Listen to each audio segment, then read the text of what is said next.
ظلتك يم العروسة كأنها برق المخايل، أو ضيه قمر يشعشع نورها في كل ليلة. لك فرشنا أجمل الأزهار ورود المخايل، والمباخر شارعه بالعود الأزرق وعبيره.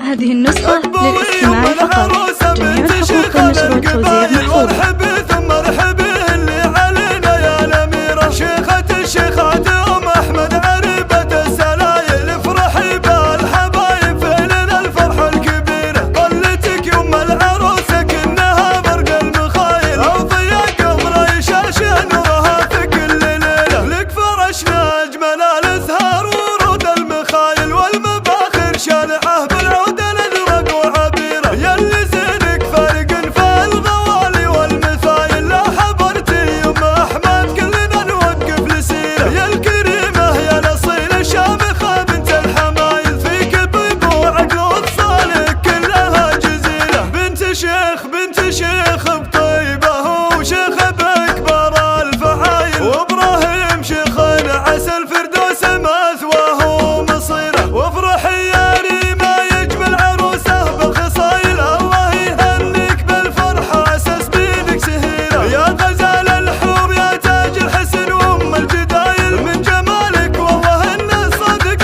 ما فيه غيره. يا ريما من هو خداك ما رضى غيرك بدايل، على دب متربية والخلق من يومك صغيرة. والختم يم العروسة جاتك بيات جزايل، من خواتك وامها وخواتك بالفرحة كبيرة. اقبوي يم العروسة بنت شيخ القبايل، وارحبي ثم ارحبي اللي علينا يا الأميرة، شيخة الشيخات أم أحمد عريبة السلايل. افرحي بالحبايب فعلنا الفرحة الكبيرة، طلتك يم العروسة كأنها برق المخايل، أو ضيا قمر يشعشع نورها في كل ليلة. لك فرشنا